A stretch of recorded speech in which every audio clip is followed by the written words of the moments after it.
The sandwich that ended my marriage, my wife took the plate out of my hand before I could put bread on it. Not in anger. Not in a fight. Just coldly, like she was correcting a servant who had touched the good silver. Buy your own food, Caroline said. Stop living off me. I'm tired of feeding in Anchor. I stood there in my kitchen, in the house paid for by my name, my credit, my savings, and 17 years of quiet sacrifice, holding 2 slices of sourdough like they were evidence at a trial. All I said was, "Understood." Then I walked upstairs, shut the bedroom door, and decided my marriage was over. My name is Aaron Whitaker. At the time, I lived on Wyndham Crest Drive in Alpharetta, Georgia. Good neighborhood, good schools, the kind of place where lawns were trimmed before the HOA could complain. I drove a 2019 Honda Pilot, reliable and unremarkable. Caroline drove a leased white Mercedes GLE with a panoramic roof. That difference explained more than I wanted to admit. When Caroline and I met, she was 29 and drowning in more than $100,000 of student loan debt. Collectors called before breakfast. She could not qualify for an apartment alone. She was brilliant, ambitious, and trapped. I was 32, working brutal weeks as a senior solutions architect in Atlanta. My stock options had been growing quietly for years. After we got engaged, I liquidated them. At our wedding reception, I handed Caroline a card near the coat closet. Inside was the confirmation that her entire student debt had been paid off. She read it twice, looked up, and cried so hard she could barely speak. "You didn't have to do that," she whispered. "I know," I said. That was the last time her tears made me feel like a good man. 8 months later, my division was cut in a restructuring. We were already under contract on the Wyndham Crest house. The bank adjusted the mortgage, and everything landed in my name alone: deed, loan, liability, risk. My credit.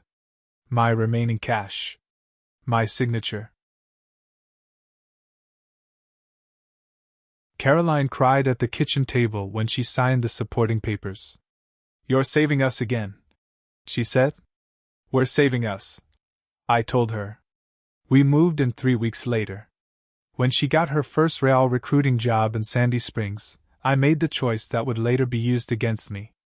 Instead of chasing another 70-hour tech role, I took a municipal project management job. County water systems, road work, infrastructure contracts. Stable hours. Good benefits. Government pension. Home by dinner. I chose to be present. For the first few years, it felt right. Our son Mason was born, then our daughter Sophie. I drove them to school, packed lunches, cooked dinner, showed up to games and recitals. Caroline's career climbed. Junior recruiter became senior recruiter, then corporate account lead. Her salary passed mine and kept going. That was when the story in our house changed. The Mercedes came first. Then Whole Foods runs with imported cheese, $70 olive oil, and sparkling water in glass bottles. Weekend trips with friends to Savannah and Charleston. Instagram captions about how hard she worked and how much she deserved peace. She did work hard. But she also had no overhead. My paycheck covered the mortgage, property taxes, HOA dues, insurance, repairs, and the family health plan. Her income was almost entirely discretionary. She lived like a millionaire because I was the infrastructure under her life. She stopped seeing that. Or she stopped caring. The separate bank accounts were her idea. "Financial independence matters," she said one night while loading the dishwasher. "For a modern woman, it's important. Don't make it personal." I didn't. I kept the peace. That was what I did. But separate accounts made the math impossible to ignore. I had nothing left at the end of each month because I was paying for everything that kept us standing. Caroline had everything left because she was paying for almost nothing. Then her family started saying the quiet part out loud. At a Sunday dinner, her mother, Elaine, was visiting with Caroline's sister, Brooke. I was setting plates on the table when Caroline said, without lowering her voice, Must be nice to have a cozy little 9 to 5 where you don't have to think. Must be nice letting your wife handle the real financial pressure. Elaine laughed into her napkin. I thought about the wedding card, the wire transfer, the deed, the years of mortgage payments. Then I passed the bread. The kids heard it too. That was the part that hurt differently. Mason was 16, tall, athletic, obsessed with baseball. Sophie was 13, sharp and observant. I had been the parent at the stove, in the bleachers, in the school pickup line, in the doctor's office. But slowly, they began looking at me the way Caroline did, useful, embarrassing, secondary. When Mason needed $4,000 for an elite travel baseball program, I told him we could budget it the next month. The property tax bill was due in 11 days. Before I could finish explaining, Caroline walked in, dropped her platinum card on the table, and smiled at him. "Here you go, sweetie. Mommy's got you." Then she looked at me. "It's a shame only one parent cares about your future." Mason hugged her. He barely looked at me. A month later, he asked me to drop him half a block from school so his friends would not see the pilot. I did it. I watched him walk away without turning back and told myself it was just a teenager being a teenager.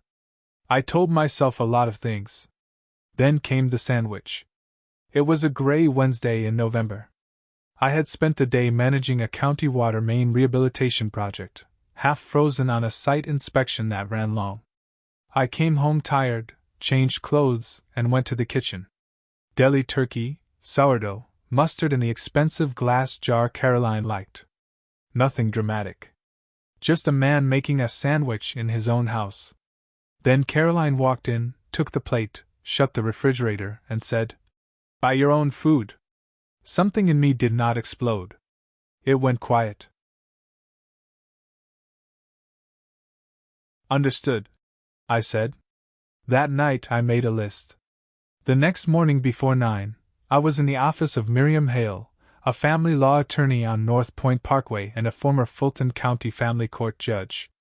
I brought a folder, the student loan payoff confirmation, the stock liquidation record, the mortgage deed in my name, tax payments, insurance records, health plan documents, school transportation logs, calendars, receipts, everything.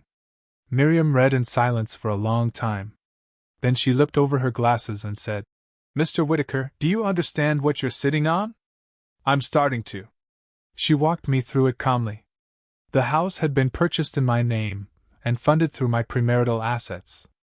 The debt I erased before the marriage had a paper trail. The family's fixed expenses were overwhelmingly paid by me. Caroline's much higher income was documented. My role as primary caregiver was supported by years of schedules, school records, medical appointments, and daily routines. "This is not the story she has been telling people," Miriam said. "No," I said. "It isn't. She told me we could file for divorce, request temporary primary physical custody, calculate support based on income disparity, and seek authorization for an off-market sale of the house with proceeds held in court escrow while the premarital contribution and marital debts were sorted out. Then she asked the hardest question. "Can you go home and behave normally for several weeks?" I almost laughed. "I've been doing that for years." So I did. For 5 weeks, I changed nothing. I drove Mason and Sophie to school. I cooked dinner. I paid the mortgage. I attended Sophie's winter choral showcase and moved back 4 rows when she gave me the embarrassed look from the risers. I watched Mason play a tournament in McDonough from cold aluminum bleachers while Caroline reposted the coach's video later as if she had been there. I said nothing. Meanwhile, Miriam moved quickly. By late November, the petition was ready. A conditional sale authorization was in motion. A cash buyer was lined up. Temporary custody and support motions were prepared. I rented a clean 3-bedroom apartment on Kimball Bridge Road, still in the same school district. I packed my personal documents in a few bags, then hid them behind winter coats in the hall closet. Caroline's birthday was December 14th. She planned the party herself, 20 relatives, catered food, custom cake, flowers, a banner that read "Celebrating Her" in gold script. Her mother Elaine came ready to perform. Brooke arrived with her husband Nathan, who found me near the kitchen and talked football because that is what decent men do at impossible family gatherings. By 2 o'clock, the house was full. Shrimp and grits, peach-glazed chicken, low country boil. Caroline moved through the rooms in a deep green dress, laughing loudly, touching people's arms, accepting praise like oxygen. Elaine followed behind, telling everyone about Caroline's Mercedes, Caroline's promotion, Caroline's incredible discipline. "My daughter built all of this," Elaine said near the kitchen island. I was 8 feet away. I let it go. One last time. The gift box sat on the hallway console table. Burgundy paper. White ribbon. Heavy. Beautiful. Inside was a 3-inch legal binder. They sang Happy Birthday at 3:15. Caroline closed her eyes and smiled while everyone filmed her. When the applause ended, someone shouted, "Speech!" I stepped forward with the box. The room noticed me all at once.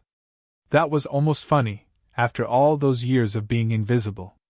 Caroline saw the box and smirked at Brooke. "Let's see what he scraped together." She pulled the ribbon, tore the paper, and lifted the lid. For 3 seconds she just stared. Her face went blank first. Then pale. On top was the divorce petition. Under it, the temporary custody motion. Under that, the court filings for the house sale, escrow, financial disclosures, and support calculation. Miriam had circled the number in red. $2,500 per month, payable by Caroline, starting Friday. The kitchen went silent. Then Elaine saw enough over Caroline's shoulder and exploded. "On her birthday? What is wrong with you? You pathetic, vindictive little man!" I turned to her. "Elaine," I said calmly enough that everyone heard it, "you spent years bragging that your daughter carried the heavy financial lifting. Now she gets to do it. Her first check is due Friday." Her mouth opened. Nothing came out. I looked at Mason and Sophie. They were standing near the dining room doorway, frozen. "For years," I said, "you were taught to see me as less because I did not buy your love with flashy gifts.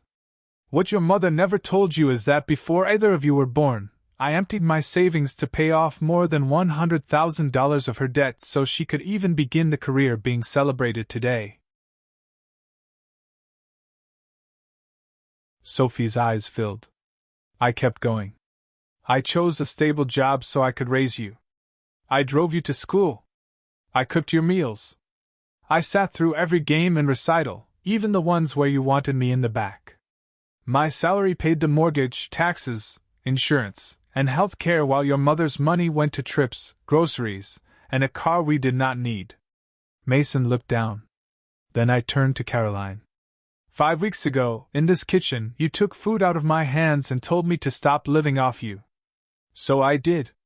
I took my name off your life." She gripped the island like the floor had moved. "The house is being sold. The proceeds go into court escrow. Since your income is higher and I have been the primary caregiver, the temporary order gives me primary physical custody and requires support from you. The children are leaving with me today. You have until the end of the week to pack what fits in your car before the property transition begins." I paused. "Happy birthday, Caroline." Then I walked to the hall closet, took out my bags, and put on my coat. Behind me, the party collapsed into whispers, crying, and Elaine's useless outrage. The caterer stood frozen beside the food. Nathan lowered his drink and looked at me like he had just realized the quietest man in the room had been holding the detonator the entire time. At the front door, I waited. 15 seconds. 30. Then Mason came around the corner with his backpack on one shoulder. He did not speak. He just stood beside me. Sophie came next, jacket half on, eyes red, chin high. Dad, she said, then stopped. I know, I told her. Come on. We walked into the cold December air. I loaded the bags into the Pilot. The kids got in without being asked. Before I drove away, I looked back at the house. Through the kitchen window, I could see Caroline standing alone at the island, surrounded by flowers, cake, relatives, and a legal binder in a house she had never owned.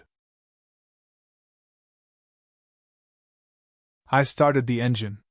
For a while, nobody spoke. We turned toward Kimblebridge Road and the apartment waiting for us.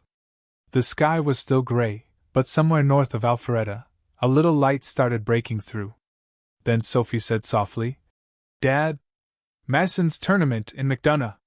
Were you really there the whole time? Every inning, I said. Mason pulled out his earbud. The music was not playing. No one said anything after that. We did not need to fix 17 years in one car ride. But for the first time in a long time, everyone in my car was exactly where they were supposed to be.